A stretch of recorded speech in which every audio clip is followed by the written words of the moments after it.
오늘 말씀에 보면 보라라는 말이 나옵니다. 이사야서에는 보라라는 말이 상당히 많이 나옵니다. 보는 것이 참 중요합니다. 눈으로 보는 것을 우리는 아는 것입니다. 직접 보아야지만 그것이 어떤 것인지 정보, 크기와 또 내용을 알 수가 있습니다. 비전이라는 것도 보다라는 의미를 담습니다. 그래서 우리가 청소년들이 해외에 나가서 선진국들을 보고 그 비전을, 하나님이 우리를 향하여 가지고 계신 계획을 볼 수 있도록 하는 것이 참 중요합니다. 선교 현장에 가서 보는 것이 중요합니다. 가서 우리가 선교사님들처럼 계속 살 수는 없지만 그들을 보고 그들을 경험할 때 비로소 우리는 구체적으로 기도할 수 있게 됩니다. 보는 것이 참 중요합니다. 더군다나 여기서 보라라는 말은 우리가 어렸을 때 선생님께서 주목 이렇게 말하는 것처럼 여기를 좀 보라, 자 이거 중요하다, 이런 말씀이기도 합니다. 이거 놓치면 안 된다, 주목하여 보라. 우리가 예배 자리에 나와서 우리가 이 1시간 동안 보아야 할 것이 무엇입니까? 기도에 있었던 것처럼 오늘 우리는 하나님을 보러, 주님을 만나러 오는 줄로 믿습니다. 주님을 보라, 하나님을 보라. 참 중요하다, 꼭 보라 말씀하십니다. 그런데 내가 붙드는 나의 종, 내 마음에 기뻐하고 내가 택한 사람, 나의 종을 보라, 나의 종을 보라 말씀하시는 겁니다. 종이라는 단어, 우리에게 굉장히 익숙한 단어입니다. 그럼에도 불구하고 꽤나 불편한 단어가 종입니다. 종은 낮아짐 그리고 겸손함의 의미를 가지고 있습니다. 이것은 또 자유의 상실, 경제적인 제약, 비천한 지위, 이런 것들을 의미하기도 합니다. 그러니까 종이 된다는 것, 성경에 참 많이 나와 있기 때문에 익숙하면서도 불구하고 종이 되라고 한다면 그것은 우리에게 꽤나 불편한 내용이 될 수밖에 없습니다. 다른 사람들을 위해서 무엇을 해주는 사람, 어떤 문화에서 그런 사람들은 노예입니다.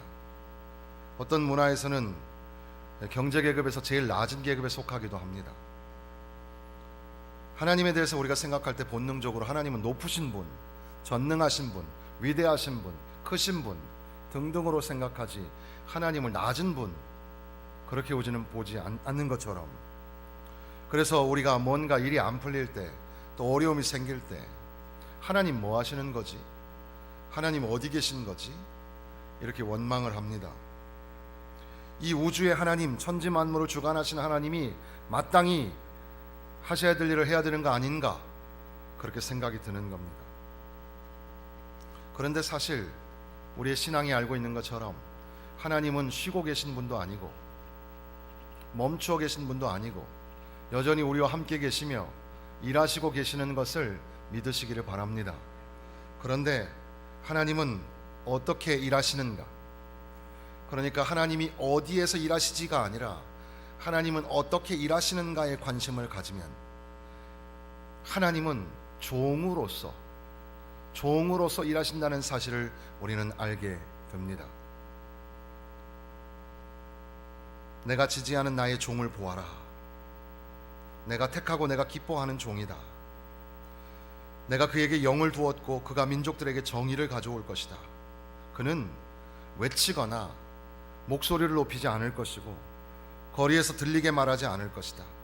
상한 갈대를 꺾지 않을 것이고 힘겹게 타는 심지를 끄지 않을 것이다. 신실하게 정의를 시행할 것이다.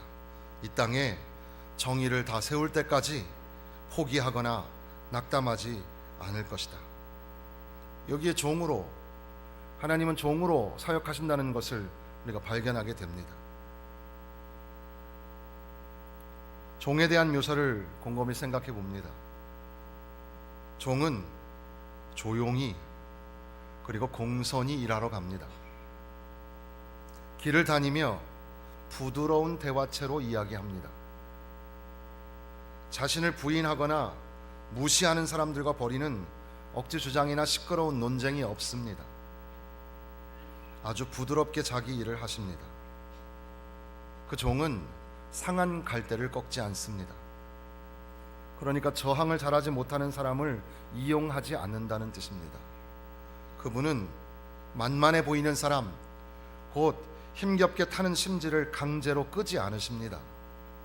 그분은 강요나 힘으로 접근하지 않습니다. 그분의 섬김은 완전합니다. 아무리 약하고 쓸모없는 사람이라도 그들 앞에서 이분은 종으로서 섬깁니다. 그렇다고 이 종의 역할이 부족해지거나 또 위협을 당하는 게 아닙니다. 오히려 그 반대로 이 땅에 정의를 세울 때까지 그 종은 낙담하거나 포기하지 않습니다. 여전히 정의를 실현해 나갑니다. 우선 이 말씀 속에서 우리는 종이라는 것이 하나님이 우리 안에서 일하시는 하나님의 방식이라는 사실을 잊지 말아야 합니다. 하나님은 우리 안에 종으로, 낮아지심으로 일하시는 겁니다. 하나님이 어디 계시지? 우리의 상식선에서, 우리의 이성으로 하나님을 찾아도 보이지 않을 때 우리는 아이러니하게도 더 낮은 곳으로 눈을 내려야 합니다. 내가 생각했던 것보다 훨씬 더 낮은 곳에, 그 낮은 곳에 임하신 주님을 목도하고 주님이 어떻게 일하시는가에 우리는 초점을 맞추어야 합니다. 그분은 목소리를 내지 않습니다. 소리를 내지 않습니다. 전능하신 하나님, 능력이 많으신 하나님, 천지 만물을 주관하시는 하나님이신데 그 정도 못하겠습니까? 그분이 입을 여시면 많은 물소리가 움직이는 것 같고 천둥 번개의 소리와 같을 겁니다. 그럼에도 불구하고 소리를 내지 않습니다. 강한 자도 이기시지만 약한 자도 꺾지 아니하시고 끄지 아니하십니다. 상한 갈대도 꺾지 아니하고 꺼져가는 등불도 끄지 않습니다. 그분은 그렇게 우리 생각과 다르게 더 낮아져서 종의 모습으로 일하시고 계시는 겁니다. 하나님을 만나시길 바랍니다. 하나님은 천상 위에 높으신 곳에 계신 분이시지만, 그러나 하나님은 그렇게 멀리만 계신 분이 아니라 하나님은 가까이 우리 안에 거하시는 분이십니다. 그분은 우리의 상식의 둘레 안에 계신 분이 아니라 우리가 생각했던 것 그 이상의 우리의 상상력을 총동원해도 따라갈 수 없을 정도로 주님은 낮고 천한 자리에 종으로서 사역하고 계십니다. 여기 나와 있는 종은 누굴까요? 이사야 선지자일까요? 아니면 그와 같은 여러 선지자들을 말하는 걸까요? 당시의 역사적인 배경으로 본다면 이 하나님의 손에 들림받이어서 사용되었던 이방의 나라의 왕들, 다리오나 고레스 같은 사람이 이 종으로 몇 번 등장하는 걸 보면 여기 말하는 종이 그들을 의미하는 걸까요? 종들이라는 표현으로 대표적인 것이 이스라엘입니다. 그러니까 이스라엘을 종으로 말씀하시는 것도 성경에서 여러 번 나타나죠. 아브라함에게 내가 너로 복을 주겠다, 너로 큰 민족을 이루겠다. 아브라함이, 이삭이, 야곱이 이제 민족이 번성하는 출발을 갖게 되고 야곱의 이름이 비로소 이스라엘이 됩니다. 그리고 이제 야곱의 이 가족들이 요셉을 통해서 애굽에서 번성하게 되죠. 그리고 이제 요셉을 알지 못하는 세대가 오면서 애굽에서 수많은 사람들이 이제 그 노예 생활을 마치고 광야로 떠나게 됩니다. 그렇게 출발한 그 이스라엘은 오늘 우리의 시대에 이르기까지 이스라엘은 계속해서 종으로, 노예로 핍박받는 민족으로 삽니다. 한 번도 자기 나라 자기 땅을 갖지 못하고 전 세계에 흩어져서 살아가는 유대인들을 봅니다. 우리도 3.1절을 맞이하고 있는데 일제의 침략이 너무 길었기 때문에 문화도 말살되고 정신도 피폐해져 가고 우리의 삶도 유린당했던 것, 우리에게 국제 정세로 보면 미국이나 중국만큼이나 일본도 굉장히 중요한 나라이죠. 분명히 우리에게 유리한 점을 가져다 줄 겁니다. 그럼에도 불구하고 우리를 침략하고 우리를 짓눌렀던 그 감정이 도무지 용서할 수 없을 정도로 힘들게 하는 복잡한 우리 인간 이 국가 관계가 우리 안에 있습니다. 이스라엘은 전 세계에서 그렇게 핍박과 고난을 당하고 조롱을 당하고 멸시를 당하였고, 심지어 독일의 침략으로 말미암아 전 세계 유대인들은 강력한 핍박을 받습니다. 아우슈비츠 같은 그런 잔인한 그런 학살의 현장이 오늘까지 우리에게 전해지고 있는 거죠. 그럼에도 불구하고 사실 유대인들이 정치, 과학, 철학, 경제학 이 모든 것들을 다 리더해 가고 있는 그런 모습을 보게 됩니다. 그러니까 이스라엘이 여기 나오는 종인 것처럼 그들이 외침을 통해서가 아니라 조용히 증언함으로, 정복을 함으로써가 아니라 정복을 당함으로써 자신을 드러내지 않는, 그러나 그를 통하여 하나님의 창조성을 드러내는 그들이 바로 종이 아닐까. 그런데 또 곰곰이 생각해 보면 이스라엘이 과연 여기서 말하는 종일까? 완전한 겸손, 그래서 도살장에 끌려가는 양이 소리를 내지 아니하고 끌려가는 것처럼, 그리고 상한 갈대를 꺾지 아니하고 꺼져가는 등불을 끄지 아니하는, 그럴 권세와 능력과 힘이 있으신데도 불구하고 겸손히 낮아져서 종의 사역을 감당한 그 종은 누굴까? 우리는 예수님을 만나게 됩니다. 예수 그리스도 그분이 바로 여기서 말하는 겸손하게 낮아져서 하나님의 거룩한 뜻을 이루어내시는 분, 나와 아버지는 하나다 말씀하신 주님은 지금 낮고 천한 자리에서 하나님의 뜻을 이루어 드리고 계시는 겁니다. 하나님은 어떤 분이십니까? 과연 위대하고 전능하신 분이죠.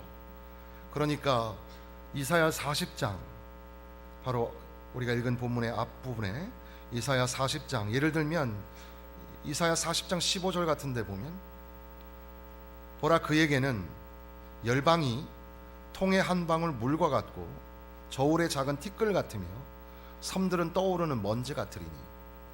하나님하고 대적할 때 열방은 물의 한 방울입니다. 작은 티끌과 같고 먼지와 같은 겁니다. 하나님은 그만큼 전능하신 분이고 위대하신 분이죠. 하나님하고 어떻게 상대가 합니까? 25절로 내려가 보면 거룩하신 이가 이르시되 그런즉 너희가 나를 누구에게 비교하여 나를 그와 동등하게 하겠느냐 하시니라. 하나님하고 상대할 분이 있나요? 하나님하고 대적할 자가 세상에 있을까요? 그렇지 않죠. 그러니까 소년이라도 장정이라도 넘어지며 자빠지지만 오직 여호와를 앙망하는 자는 독수리가 날개치며 올라감같이 새 힘을 주시겠다고, 바로 이사야 40장 마지막 절 31절이죠. 한번 같이 읽어보겠습니다. 오직 여호와를 앙망하는 자는 새 힘을 얻으리니 독수리가 날개치며 올라감 같을 것이요 다른 박질하여도 곤비하지 아니하겠고 걸어가도 피곤하지 아니하리로다. 하나님을 바라보라는 겁니다. 위대하고 전능하신 하나님을 바라보면 다시 우리에게 새 힘을 주신다는 겁니다.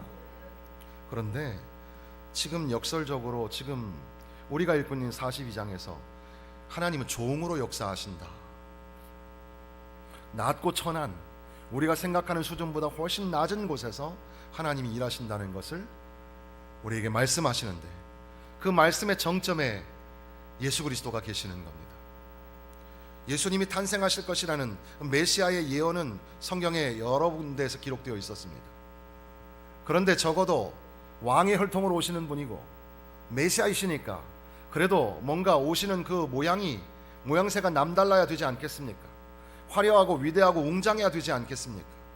그런데도 불구하고 작은 동네, 비천한 건물, 마구간에서 참으로 보잘것없는 모습으로 예수님은 탄생하십니다. 더군다나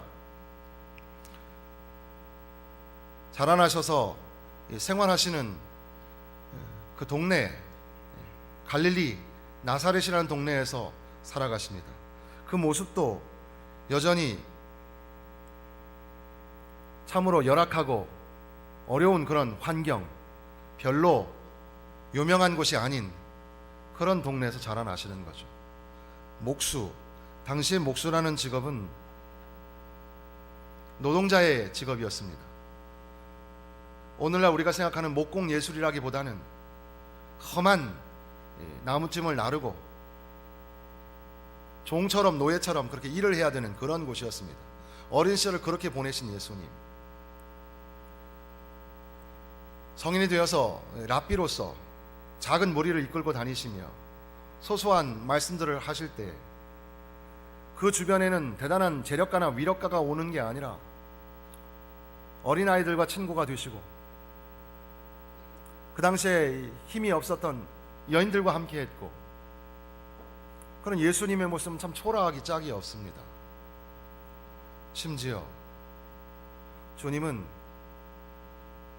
폭도로 변한 군중들에 의하여, 그리고 끝까지 주님을 따르겠다고 하였던 제자들의 배신으로 인하여 십자가에 달리시게 되고 거기서 말할 수 없는 조롱을 당하며 죽게 됩니다.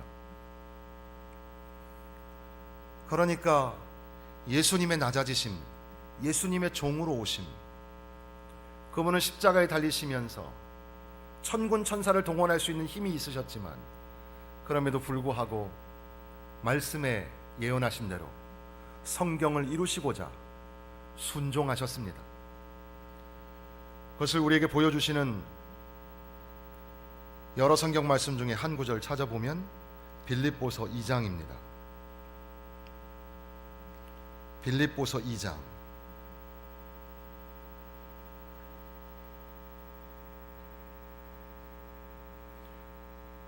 빌립보서 2장 6절에서 8절까지 다 같이 한 목소리로 읽겠습니다.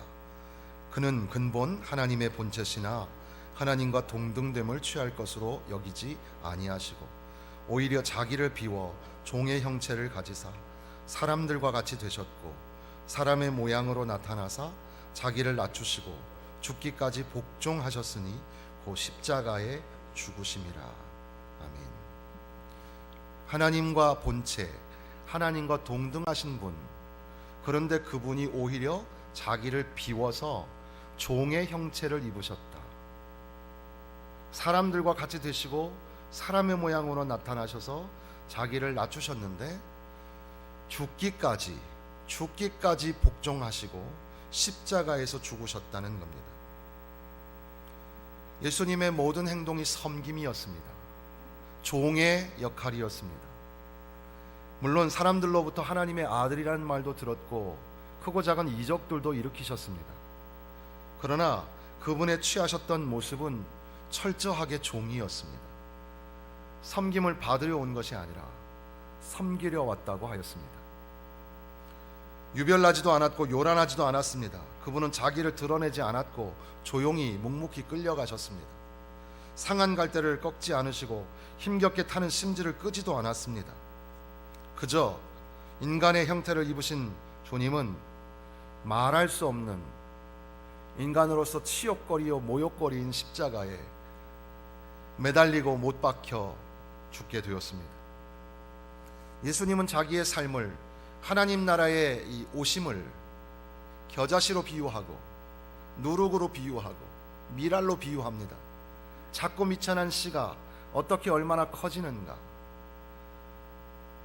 적은 누룩이 나중에 큰 빵을 만들어내는 것처럼 한 알의 미랄이 땅에 떨어져야 하고 거기서 썩어져야 나무가 되는데 똘망똘망한 이 한 알이 떨어지지 않으려고 하고 썩지 않으려고 한다면 그러면 싹을 틔우거나 자라나거나 나무가 되어서 열매를 맺을 수가 없게 될 겁니다. 그것은 주님의 죽음, 주님의 낮아지심을 아주 극명하게 표현하는 그런 예시들이었습니다. 그러니까 오늘 저와 여러분은 예배를 통하여서 그 어떤 사람과의 만남보다 더 우선으로 예수님을 만나셔야 합니다. 우리가 머리로 경험으로 알고 계신 예수님, 그러나 오늘 이 시간 우리 안에 함께 계시는 예수님을 다시 만나셔야 합니다. 예수님은 하나님이셨습니다. 그런데 예수님은 하나님의 일을 따라서, 하나님은 종으로 사역하시는 하나님의 기쁜 뜻이 있는데, 그 하나님의 뜻을 따라서 주님은 이 땅에 오셔서 종으로 섬기셨습니다. 죽기까지 복종하셨습니다. 바로 그 주님을 만나야 합니다. 주님이 계시기 때문에 오늘 내가 존재합니다. 주님이 그렇게 십자가에서 죽으셨기 때문에 내가 오늘 예배자가 된 겁니다. 우리 힘으로 그냥 걸어 나온 게 아니라 주님이 용서하셨기 때문에 오신 것이고, 주님의 십자가에 피가 있었기 때문에 저와 여러분은 오늘 주님 앞에 죄인임에도 불구하고 덮으시고 씻기시고 새롭게 하시는 주님의 은혜에 힘입어서 오늘 이 자리에 나오게 되는 겁니다. 그러므로 예수님을 깊이 생각하십시다. 또 예수님을 깊이 바라보십시다. 주님을 바라보는 것이 얼마나 귀한지 모릅니다. 주님을 생각하십시오.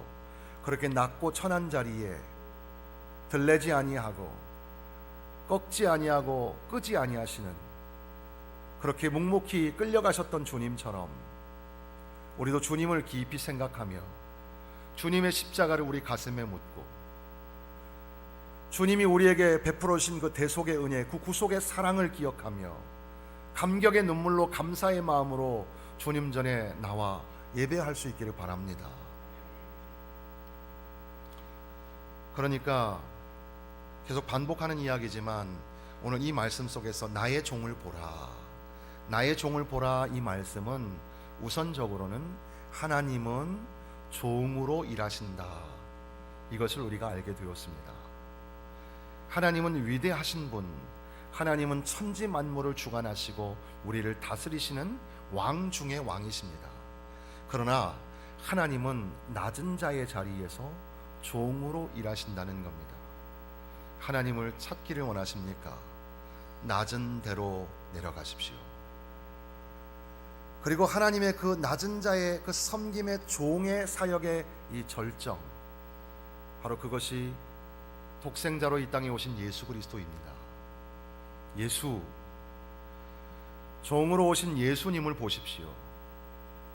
세상 죄를 지고 가는 어린 양이신 주님을 깊이 생각하고 주님을 바라보십시오. 주님이 그 원수를 물리칠 권세가 없었겠습니까? 주님은 하나님과 동등하신 분이십니다. 그럼에도 불구하고 침묵하며 도살장에 끌려가는 양처럼 그렇게 십자가를 묵묵히 지셨습니다. 그런데 그렇다고 해서 주님이 실패하신 것도 아니고 지신 것도 아닙니다. 오히려 우리의 상식에서는 십자가는 저주의 상징이고 십자가는 실패의 상징이었지만, 그러나 바로 그 십자가가 우리를 살렸고, 바로 십자가가 원수 마귀를 이기게 하는 승리의 상징이 되었습니다.